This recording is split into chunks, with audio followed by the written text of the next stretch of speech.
Turamiri Najipumadakkana Veramani Sikhapadang Samadhiyami Turamiri Najipumadakkana Veramani Sikhapadang जातक कथा number 252 तिल मुट्ठी जातक।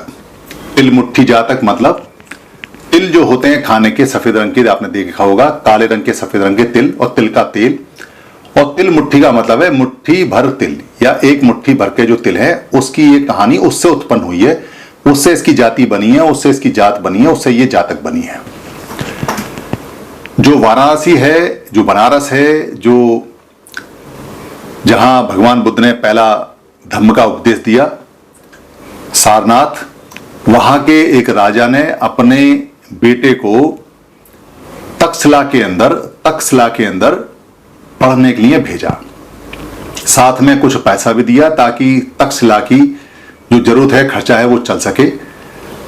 वहां जाके जो राजकुमार था उसने वहां के जो आचार्य थे, जो आचार्यों थे, जो वहां के प्रिंसिपल थे, जो वहां के वीसी थे, वाइस चांसलर थे, उनसे मिला जाके। उसने पढ़ने की इच्छा अपनी बताई और पैसा उनको दिया, जो पैसा उसके पिता ने दिया था तक्षशिला को चलाने के लिए। वहां उसकी शिक्षा आरंभ हुई। जो उसके आचार्य थे, जो उसके टीचर थे, वो उसको पढ़ाने लगे।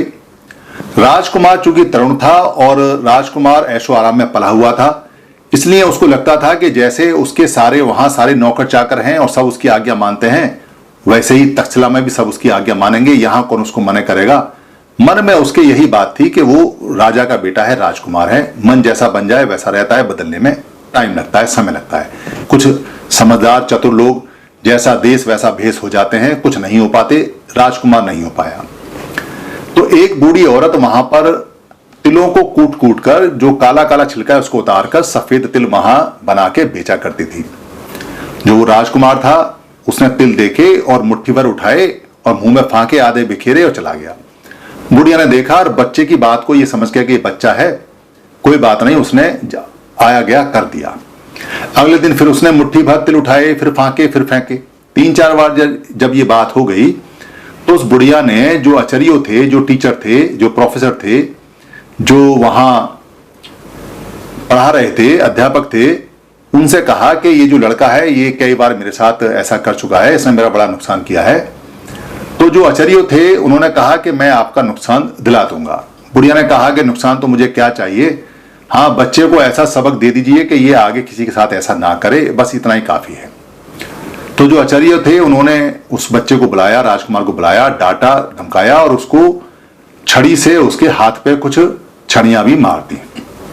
राजकुमार को ये बात दिल पे लग गई कि वो राजा का बेटा राजकुमार, और उसको दंड दिया गया, उसको पिटाई की गई, और ये बात उसने मन में रख ली और ये सोच लिया कि जब उचित समय आएगा तो मैं इस आचार्य को, इस टीचर को छोड़ूंगा नहीं।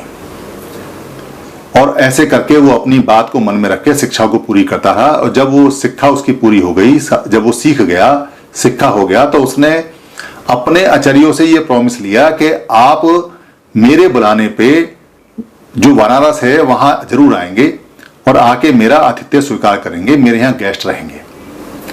क्योंकि आचार्य तो सब जानते हैं और विपස්සना करते हैं, भगवान बुद्ध के शिष्य रहे हैं सारे, तो वो समझ गए कि ये किस लिए बुला रहा है, इसके मन में क्या चल रहा है क्या नहीं। उसने कहा ठीक है मैं आऊंगा। वहां जाके उसने इन्विटेशन भिजवाया तो आचार्यों ने कहा, सोचा मन में कि अभी राजकुमार तरुण है, नया नया राजा बना है, अभी इसका निमंत्रण स्वीकार नहीं करना चाहिए, अभी ये अकल से कच्चा है। तो उन्होंने मैसेज भिजवाया कि मैं अभी व्यस्त हूं, कुछ समय बाद आऊंगा। जब वो राजकुमार यानी राजा जब 40-45 का हो गया, थोड़ा परिपक्व हो गया, तो उसने जो निमंत्रण भिजवाया था उसके आधार पे अपना प्रॉमिस पूरा करने के लिए वो जो आचार्य थे, जो टीचर थे, वो बनारस पहुंच गए।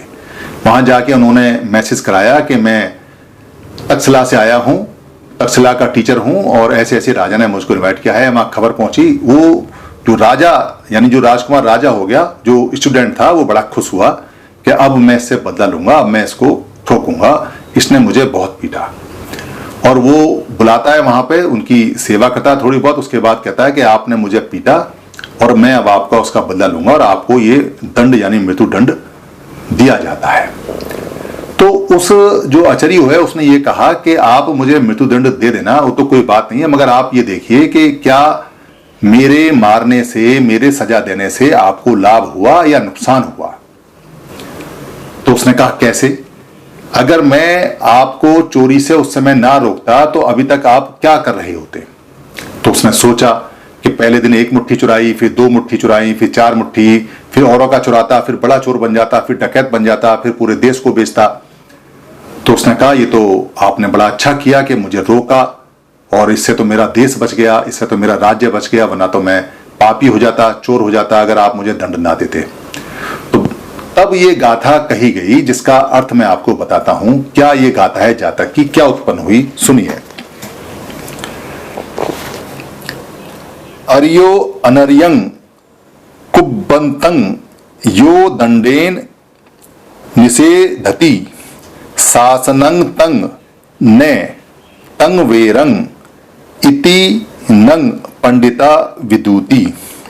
अर्यो अनर्यं कुब्बंतं, अर्यो माने जो अच्छे लोग होते हैं, और अनर्यंग माने जो खराब काम को कुब्बतंग करते हैं, यानी जो अच्छे लोग होते हैं वो खराब करने वाले को यो दंडेन, यो माने जो, दंडेन माने दंड से, निषेधति, निषेधति का मतलब साधते हैं, सीधा करते हैं। शासनंग तंग, शासनंग तंग का मतलब है शिक्षा को, उस शिक्षा को, न माने नहीं, तंग माने उसको, वैरंग यानी वह उस शिक्षा को जो निषेधित है, जो दंड दिया है, वैर नहीं करते, बुरा नहीं मानते।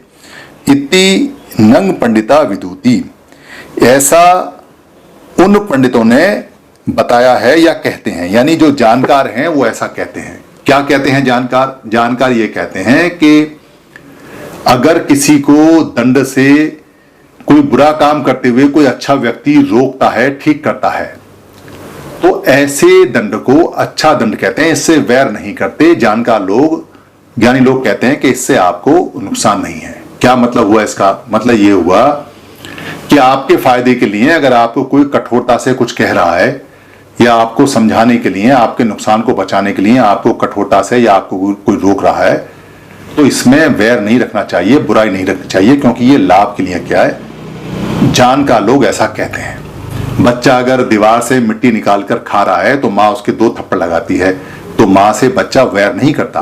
तब तो उसको पता नहीं, मगर बाद में कहता अच्छा किया तूने, वरना मेरे पेट में कीड़े और हो जाते। अगर कोई सांप जा रहा है और बच्चा उस सांप की तरफ दौड़े तो उसको खींच के ले आते हैं, चाहे बच्चा कितना ही भागे, चाहे कितना ही रोए, ना सांप उसको डस लेगा, मार लेगा, तो कहते हैं अच्छा किया। कोई बच्चा अगर नहीं पढ़ रहा है और उसके अगर 2-4 लगा दिए जाए, या उसको खाना ना दिया जाए, या उसको कुछ कहा जाए, या डांट फटकार की जाए, तो माँ बाप उसके अच्छे के लिए कहते हैं। जब बच्चा पढ़ जाता है तो कहता है कि आपने बहुत अच्छा किया। और जो लोग डांटते फटकारते नहीं है, उनके बच्चे बिगड़ जाते हैं, तो कहते हैं तुमने मुझे डांटा फटकारा होता तो मैं भी आज कहीं कुछ कामयाब बन गया होता। इसलिए डांटना फटकारना जिसको सिखाते हैं उसके लिए अच्छा है, अगर वो अच्छे काम के लिए किया जा रहा है, उसके लिए वैर नहीं होता। ये इस पूरी जातक कथा का कितना गहन मतलब है अपने बच्चों को ठीक करने के लिए, साधने के लिए, कि अगर वो गलत राह पे जा रहे हैं, गलत काम कर रहे हैं, तो आप साम दाम दंड भेद छल कपट जो भी आपने इस्तेमाल करना है उसके भविष्य के लिए इस्तेमाल करके उसको उस समय रोकना चाहिए। कितनी भी कठोरता करें, कितनी भी कटुता करें, उसको करना चाहिए। और अगर कठोरता से नहीं आप उसे दबाएंगे तो वो बिगड़ जाएगा, खराब हो जाएगा, फिर आपके हाथ से निकल जाएगा। राजा बड़ा प्रसन्न हुआ, उसने माफी मांगी। माफी मांगने के बाद उन्होंने कहा कि मैं आपसे प्रसन्न हूं, मुझे क्षमा करें, बताइए मैं क्या करूं। वो जो टीचर थे उन्होंने कहा कि आप मथुरा के अंदर एक बहुत बढ़िया यूनिवर्सिटी यहाँ बनवाइए, और मथुरा के अंदर बहुत बढ़िया यूनिवर्सिटी तक्षशिला जैसी बनवाई गई। ऐसा कथा में है, कोई तथ्य ऐसा है या नहीं है, क्योंकि कथा तो कथा है, जैसे चाहे वैसे इसको जोड़ सकते हैं। ऐसे ही ये कथा समाप्त होती है। धन्यवाद। टीम 22 पर सभी वीडियो बुक कॉपीराइट फ्री है। आप अपने पोर्टल पर, अपने यूट्यूब पर, अपने फेसबुक पर, या किसी भी जो भी ऐप है उस पर आप यहां से डाउनलोड कर टीम 22 से या फेसबुक से या मेरे पेज से कहीं से भी कोई भी वीडियो ले सकते हैं, उसको डाउनलोड कर सकते हैं। उसमें अपने नाम का कुछ भी ऐड कर सकते हैं या अपनी कमेंट्री कर सकते हैं। उस वीडियो का कोई भी पार्ट आप ले सकते हैं, उसका प्रिंट मटेरियल भी बना सकते हैं, उसको किसी भी भाषा में आप बदल सकते हैं, उसका ऑडियो चेंज कर सकते हैं, उसका वीडियो ले सकते हैं। आप जैसे भी चाहें टीम 22 की किसी भी वीडियो का या सारी वीडियो का इस्तेमाल कर सकते हैं। ये हमेशा कॉपीराइट फ्री थी और हमेशा कॉपीराइट फ्री रहेंगी। हमारा सिर्फ इतना काम होता है कि महापुरुषों की जो बातें हैं उन बातों को हम सरल भाषा में, आम भाषा में आप तक पहुंचा देते हैं। अब आगे आपका काम है कि आप अपनी भाषा में बदल के या ऐसा का ऐसा शेयर करके या इसको आगे भेजकर या इसका लिंक भेजकर या इसमें से कोई भाषा बदलकर या इसको प्रिंट कर कर या इसको लोड कर कर या डाउनलोड कर कर या इसको टीवी में बच्चों को दिखाकर या किसी को गिफ्ट कर कर, जैसे भी चाहें वैसे इसको आगे पहुंचाएं। धम्म की सेवा सबसे बड़ी सेवा है, क्योंकि धम्म दान, धम्म को देना सभी देने में, यानी जितना भी हम किसी को देते हैं, दान देते हैं, उनमें सबसे बड़ा माना जाता है। अगर आपको लगता है किसी वीडियो में कोई परेशानी है तो आप हमें लिख के भेज दीजिए, हम दूसरा वीडियो बनाकर आपको भेज देंगे। आप धम्म की सेवा में सहायक बने, धम्म आपको खूब लाभ देगा, धम्म आपको लाभ देगा, आप धम्म को लाभ देंगे, ये दोनों इंटरचेंज है। यही धम्म की प्राकृतिक नियम है। धन्यवाद।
Sangam Saranam Gacchami.